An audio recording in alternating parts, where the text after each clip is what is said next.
So friends, MPCHO vacancy से संबंधित एक छोटी सी इन्फॉर्मेशन आपके साथ यहाँ पे मैं डिस्कस करूँगा। आप सभी को बताना चाहता हूँ MPCHO की पोस्ट के लिए अब 2 ही दिन यहाँ पे शेष हैं। आप सभी लोग ऑनलाइन आवेदन कर सकते हैं। सिर्फ 2 ही दिन यहाँ पे बाकी बचे हैं और आप सभी को मालूम है इसकी जो लास्ट डेट है 16 नवंबर 2023। तो 16 तारीख होने में सिर्फ 2 ही दिन यहाँ पे बाकी है। और आज ये जो वीडियो अपलोड हो रहा है आज है 15 नवंबर 2023। तो 15 नवंबर 2023 कहने का मतलब यह है कि दिवाली के बाद जो फेस्टिवल है भाई दूज का, तो आज भाई दूज का फेस्टिवल है, 15 तारीख है। ये वीडियो 15 तारीख को ही अपलोड यहाँ पे हुआ और आज के दिन काफ़ी जो शॉप्स हैं वो बंद है। आप लोग मार्केट में भी जाके देख लेना, तो काफ़ी दिक्कतों का सामना करना पड़ सकता है। तो 15 तारीख का दिन है और फिर 16 तारीख का दिन रहेगा, वो लास्ट डेट है। इस दिन हो सकता है सर्वर बिजी जाए क्योंकि सभी कैंडिडेट्स इसमें अप्लाई करेंगे और आप सभी को मालूम भी है कि MP ऑनलाइन का जो सर्वर है कितना दिक्कत यहाँ पे देता है। तो कहने वाली बात यह है कि जैसा भी रिसोर्स आप लोगों को मिल रहा है जल्दी से आप लोग अपना फॉर्म कंप्लीट कर दीजिए। ऑनलाइन एप्लीकेशन फॉर्म फिलअप आप लोग यहाँ पे कर दें। 16 नवंबर आवेदन करने की लास्ट डेट रहेगी और इसको मैं थोड़ा नीचे की तरफ यहाँ पे स्क्रॉल करके आपको यहाँ पे दिखा भी देता हूँ। देखिए डेट भी यहाँ पे लिखी हुई है। CHO की जो वैकेंसी है 16 नवंबर 2023 और ये अप्लाई करने का ऑप्शन है। तो आवेदन करने की जो लास्ट डेट है 16 नवंबर यहाँ पे रहेगी। और इसके साथ साथ जो भी कैंडिडेट्स ऑलरेडी फॉर्म अप्लाई कर चुके हैं तो उन सभी कैंडिडेट्स को एक ही यहाँ पे एडवाइस है, यहाँ पे मेरी निवेदन है, यहाँ पे मैं कहूँगा कि जो भी आपका फॉर्म का प्रिंट आउट है आप लोग अपनी सारी डिटेल्स चेक कर लीजिए। पर्सनल डिटेल्स आपकी सारी सही फिलअप हुई हैं, कहीं स्पेलिंग में गड़बड़ तो नहीं हुई, डेट ऑफ बर्थ आपकी सही फिलअप हुई, कैटेगरी सारी जानकारी आप लोगों की यहाँ पे फिलअप सही हुई। तो पर्सनल डिटेल्स आपकी, कम्युनिकेशन डिटेल्स और जो भी आपकी क्वालिफ़िकेशन की डिटेल्स हैं। फिर उसके बाद आप लोगों को अगली जो इन्फॉर्मेशन चेक करनी है वो आपकी भुगतान की डिटेल्स, कि आपके फॉर्म पे भुगतान है इस तरीके से लिखा हुआ है या फिर नहीं, और उसमें आपके पास एप्लीकेशन नंबर आपके एप्लीकेशन फॉर्म पे दिया हुआ है या फिर नहीं, ट्रांजैक्शन की डिटेल्स उसमें दी गई हैं या फिर नहीं। तो ये सारी जानकारी सभी कैंडिडेट्स को चेक करनी है कि फ़ीस का पेमेंट उसमें आपके फॉर्म में आपका हुआ है या नहीं। तो आपको फॉर्म का प्रिंट आउट मिला होगा जब आप लोगों ने फॉर्म फिलअप किया है, तो आप सभी लोग ये जानकारी आप लोग चेक कर लीजिए, अभी आपके पास समय है। क्योंकि फिर बाद में काफ़ी दिक्कत होती है जब सिलेक्शन होता है, डॉक्यूमेंट का वेरिफिकेशन होता है, तो बाद में मालूम चलता है कि फॉर्म यहाँ पे थोड़ा बहुत यहाँ पे गलत भर गया था। फिर उस समय कोई भी उपाय नहीं मिलता है, कोई भी सॉल्यूशन नहीं मिलता है। इसके साथ साथ यहाँ पे एक और इन्फॉर्मेशन कवर करूँगा कि जो भी कैंडिडेट्स के फॉर्म फिलअप अभी रह गए हैं, जैसे कि 2 तारीख है, अभी 15 नवंबर की तारीख है आपके पास फॉर्म फिलअप करने के लिए, जो कैंडिडेट्स ने फॉर्म फिलअप नहीं किया, और 16 नवंबर की यहाँ पे तारीख भी रहेगी। तो इन दोनों दिनों में जो भी कैंडिडेट्स फॉर्म अप्लाई करेंगे तो जल्दबाजी के चक्कर में आप लोग पोस्ट को गलत सेलेक्ट नहीं कर लेना, क्योंकि 2 अलग अलग तरीके की पोस्ट है, आपको मालूम है। CCH वाली वैकेंसी है और बिना CCH वाली यहाँ पे वैकेंसी है।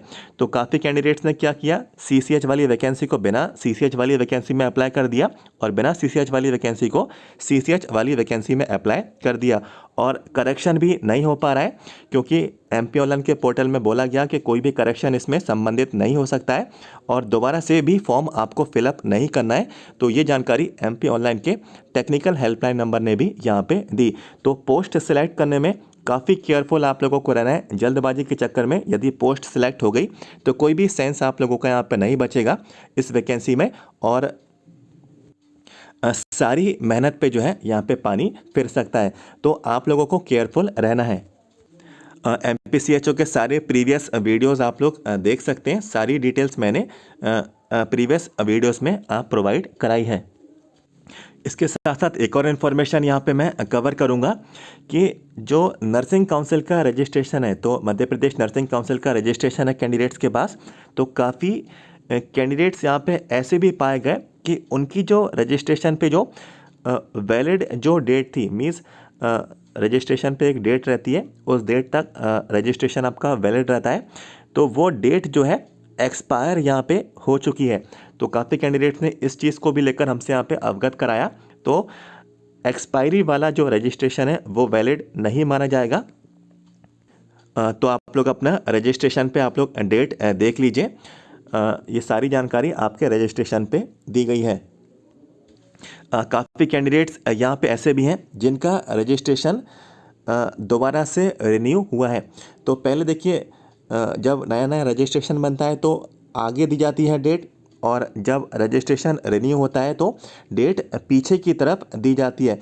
तो ऐसे में कैंडिडेट क्या करता है कि फॉर्म जब कभी भी फिलअप करने जाता है तो फॉर्म फिलअप करते में सिर्फ आगे ही का जो पेज है सिर्फ यही स्कैन कराता है, और आगे में जो एक्सपायर डेट है सिर्फ वही उनके पास जानकारी पहुंचती है। कहने का मतलब है कि पीछे की जो इन्फॉर्मेशन है रजिस्ट्रेशन रिन्यू डेट वाली, तो वो मेंशन नहीं हो पाती है, वो दिखाई नहीं दे पाती है। तो इस वजह से भी काफ़ी कैंडिडेट्स को दिक्कत आती है। तो इस चीज़ का भी आप लोगों को ध्यान रखना है कि आपके रजिस्ट्रेशन पे जो वैलिड डेट है आगे की तरफ ही दी गई है या फिर पीछे की तरफ दी गई है। तो जहाँ भी डेट दी गई है वो हिस्सा आप लोगों ने फॉर्म फिलअप करते समय दिखाया है या फिर नहीं, तो इस चीज़ का भी आप लोगों को ध्यान रखना है। तो ये छोटी छोटी चीज़ें हैं। हर साल फॉर्म फिलअप करते समय कैंडिडेट्स यहाँ पे जो है मिस्टेक यहाँ पे कर देते हैं। स्टाफ नर्स में भी ऐसा यहाँ पे हुआ है, MPNHM स्टाफ नर्स के फॉर्म में। तो इसमें भी काफ़ी कैंडिडेट्स ने यह किया, तो ये जानकारी भी आपके साथ मैंने यहाँ पे डिस्कस कर ली। और रही बात हैंडीकैप्ड वाले जो कैंडिडेट्स हैं, काफ़ी कैंडिडेट्स हैंडीकैप्ड के भी हैं, तो उन्होंने बताया कि फॉर्म फिलअप नहीं हो रहा है।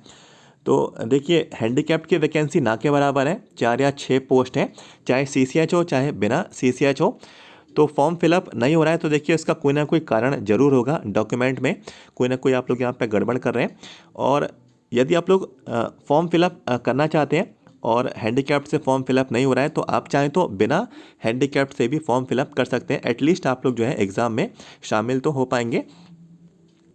तो ये एक तरीके का सॉल्यूशन है हैंडीकैप्ड वाले कैंडिडेट्स के लिए। तो ये वाली इन्फॉर्मेशन भी मैंने आपके साथ यहाँ पे डिस्कस कर ली। तो ये कुछ मैंने आपके साथ इंपॉर्टेंट इन्फॉर्मेशन डिस्कस की। और बाकी जितने भी कैंडिडेट्स को एग्ज़ाम की तैयारी के लिए MPCHO की पोस्ट के लिए स्टडी मटेरियल यदि आपको चाहिए तो प्रीवियस पेपर्स मेरे पास यहाँ पे अवेलेबल हैं। 2019 से जितने भी MPCHO के एग्ज़ाम हुए हैं तो सारे पेपर्स आप लोगों को मिल जाएंगे। और ये जो है 6 पेपर्स की PDF फाइल रहेगी। यदि आपको ये 6 पेपर्स की PDF फाइल आपको यहाँ पे चाहिए तो इसका जो अमाउंट है 150 रुपीज़ यहाँ पे रहेगा। किस तरीके के क्वेश्चंस पूछे जाते हैं, एग्ज़ाम का पैटर्न क्या था, एग्ज़ाम का लेवल क्या था, डिफ़िकल्टी लेवल क्या थी, कौन कौन से टॉपिक्स ज़्यादा फोकस में यहाँ पे किए गए, तो ये सारी इन्फॉर्मेशन प्रीवियस पेपर्स में आप लोग यहाँ पे चेक कर सकते हैं। और अभी मैं आपको अपना WhatsApp नंबर दे देता हूँ, आपको उस पर मैसेज कर देना है, आप लोग PDF मुझसे परचेस कर सकते हैं प्रीवियस पेपर्स की। इसके साथ साथ टॉपिक वाइज जो है MCQ क्वेश्चंस की मेरे पास यहाँ पे ई-बुक भी यहाँ पे अवेलेबल है। तो ये भी एक PDF फाइल यहाँ पे रहेगी, इसमें टॉपिक वाइज यहाँ पे MCQ क्वेश्चंस हैं। और ये ई-बुक जो है 250 पेजेस की यहाँ पे रहेगी। और इसका जो अमाउंट है मात्र 100 रुपये में आपको ये ई-बुक आपको यहाँ पे WhatsApp पे ही मिल जाएगी। तो अपना WhatsApp नंबर मैं अपना दे देता हूँ, आप लोग मुझसे परचेस कर सकते हैं 7415543659। व्हाट्सएप पे आप लोग मुझे मैसेज कर दीजिए, सारी डिटेल्स आप लोगों को प्रोवाइड यहाँ पे करा दी जाएगी। तो ये अपडेट काफ़ी हेल्पफुल रहा होगा, ऐसी मेरी यहाँ पे उम्मीद है। वीडियो को लाइक जरूर करें, सब्सक्राइब भी कर लेना, इस भर्ती से संबंधित कोई भी जानकारी आपसे ना छूटे। वीडियो के नीचे जाएं, सब्सक्राइब कर लें। Thank you so much.